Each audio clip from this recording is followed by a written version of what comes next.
ایران کے خلاف جنگ میں امریکہ کو بڑا جھٹکا، 3 جدید F-15E لڑاکا طیارے تباہ، ایران کا امریکی طیاروں کو نشانہ بنانے کا دعویٰ، امریکہ نے کویت میں طیارے گرنے کی تصدیق کر دی، پاسداران انقلاب کے مطابق طیاروں کو ایرانی دفاعی نظام نے نشانہ بنایا، جبکہ امریکی سینٹرل کمانڈ کے مطابق تینوں طیارے ایرانی میزائل حملوں کے دوران کویت کے دفاعی نظام کی فرینڈلی فائر کا نشانہ بنے، تمام 6 پائلٹ محفوظ رہے جنہیں کویتی حکام نے اسپتال منتقل کر دیا۔ دوسری جانب ایران کے حملوں میں زخمی ایک اور امریکی فوجی ہلاک ہو گیا، مارے گئے امریکی فوجیوں کی تعداد 4 ہو گئی۔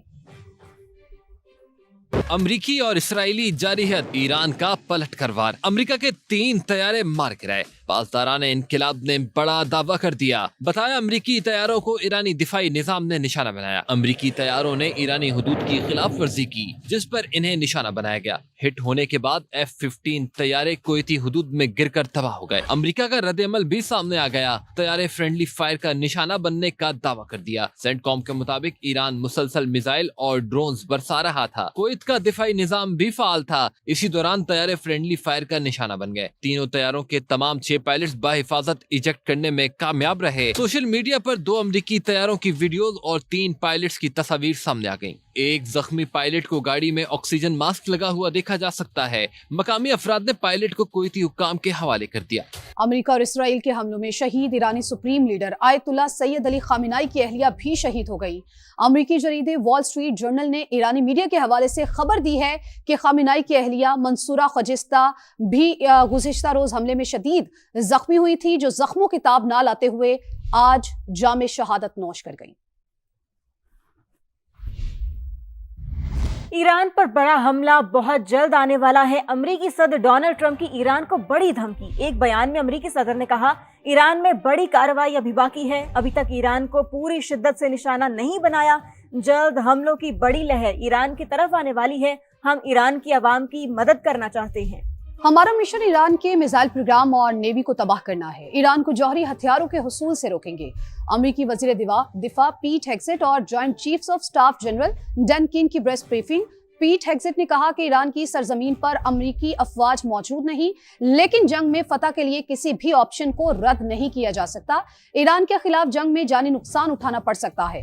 امریکی وزیر دفاع کے مطابق ایران نے ٹیکٹیکل آپریشن سینٹر کو نشانہ بنایا جس میں جانی نقصان اٹھانا پڑا۔ جنرل ڈین کین نے کہا کہ ایران کے خلاف کارروائی ایک رات کا آپریشن نہیں ہے، مکمل جنگ ہے جو جاری ہے، آپریشن کا کوئی ٹائم فریم نہیں دے سکتے۔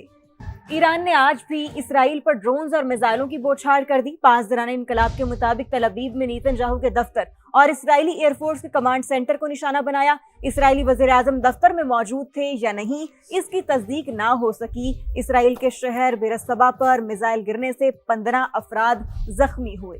آپ کو یہ بتائیں کہ ملبہ ہٹانے کا کام جاری ہے، اسرائیلی حکام کے مطابق حملے سے متاثرین کی تعداد میں اضافہ ہو سکتا ہے، اسرائیلی وزارت صحت کے مطابق 3 دن میں ایرانی حملوں میں 777 افراد زخمی ہوئے، جن میں سے 86 اب بھی زیر علاج ہیں۔ گزشتہ روز اسرائیل کے زیر قبضہ علاقے میزائل گرنے سے ان کے اندر 9 افراد ہلاک ہوئے تھے۔ ایرانی فوج کے ترجمان کا کہنا ہے کہ اسرائیل کے زیر قبضہ علاقوں سے شہری محفوظ مقام پر منتقل ہو جائیں، صہیونی ریاست میں سائرن خاموش نہیں ہونے دیں گے۔ ایران پر امریکہ اور اسرائیل کے حملے تیسرے روز بھی جاری، صوبہ یزد، فارس اور کردستان میں مختلف مقامات کو نشانہ بنایا گیا۔ ہلال احمر کے مطابق ان حملوں میں اب تک 500 سے 55 افراد جو ہیں وہ جاں بحق ہو چکے ہیں، ایرانی جوہری تنصیبات پر بھی حملوں کی اطلاعات ہیں۔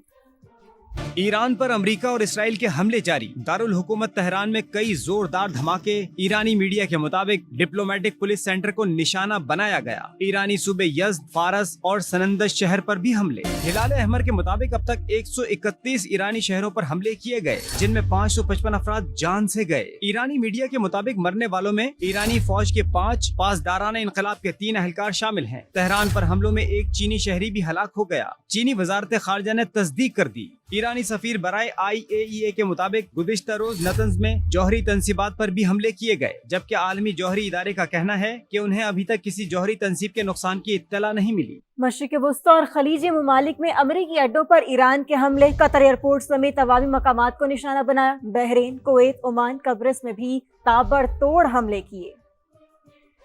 خلیجی ممالک میں امریکی اڈے ہدف، مشرق وسطی میں امریکی تنصیبات بھی ٹارگیٹ، ایران کے مسلسل جوابی حملے جاری۔ قطری وزارت خارجہ کے ترجمان نے CNN کو بتایا کہ قطری لڑاکا طیاروں نے ڈرونز اور میزائل مار گرائے، ایران کو ہمارے لوگوں پر حملوں کی قیمت چکانی ہوگی۔ بحرین کی بندرگاہ پر کھڑے امریکی آئل ٹینکر پر ایران کا میزائل حملہ، ٹینکر میں آگ بھڑک اٹھی۔ کویت میں امریکی سفارت خانے پر بھی ڈرون اٹیک۔ اومان میں آئل ٹینکر پر ڈرون حملے میں ایک بھارتی شہری ہلاک۔ قبرص میں برطانوی ملٹری بیس کے رن وے پر ڈرون حملہ کیا گیا۔ عراقی کردستان کا شہر اربیل بھی دھماکوں سے گونج اٹھا۔ روسی صدر پیوٹن نے سعودی ولی عہد محمد بن سلمان کو فون کیا۔ روسی میڈیا کے مطابق دونوں رہنماؤں نے مشرق وسطی کی سنگین صورتحال پر گفتگو کی۔ روسی صدر نے مسئلے کو سفارتی طریقے سے حل کرنے پر زور دیا۔ دونوں رہنماؤں نے کشیدگی کو بڑھانے سے روکنے کے لیے مشترکہ کوششیں کرنے پر اتفاق کیا۔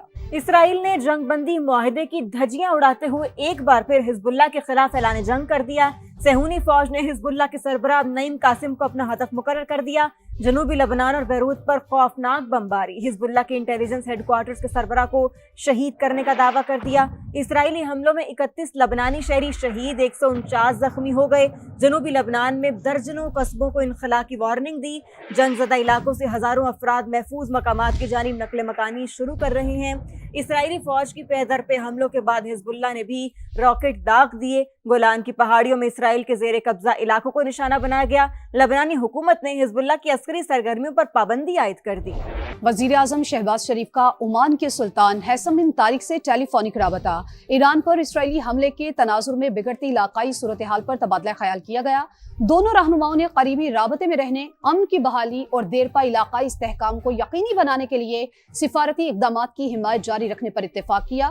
وزیر اعظم شہباز شریف نے امریکہ ایران مزید کشیدگی روکنے اور سفارتی اقدامات دوبارہ شروع کرنے کی فوری ضرورت پر زور دیا۔ وزیر اعظم سے شام کے صدر احمد الشرا نے بھی ٹیلی فون پر گفتگو کی، جس میں مشرق وسطی کی صورتحال اور افغانستان کی حالیہ پیش رفت پر تبادلہ خیال کیا گیا۔ نائب وزیر اعظم اسحاق ڈار نے خطے کی صورتحال کو انتہائی نازک قرار دے دیا۔ کہا کہ حالات کی بہتری مذاکرات سے ہی ممکن ہے۔ فریقین سفارتکاری کو ترجیح دیں۔ سفیروں کو بریفنگ میں بتایا افغانستان دہشت گردوں کے لیے محفوظ پناہ گاہ بنا ہوا ہے۔ آپریشن غضب للحق میں دہشت گردوں کے انفراسٹرکچر کو نشانہ بنایا۔ Countries must abide by the principles of UN Charter and international law, including respect for the sovereignty and territorial integrity of other states, as well as international humanitarian law. Dialogue and diplomacy is the only way forward, not only for this region, but wherever there is any conflict. There are forums available. TTP, whose entire leadership is based in Afghanistan, continues to operate with impunity. Pakistan initiated this Operation Ghazbul Haq in self-defense. The protection of Pakistan's sovereignty and the safety and security of our people is the foremost priority of the government of Pakistan and the state.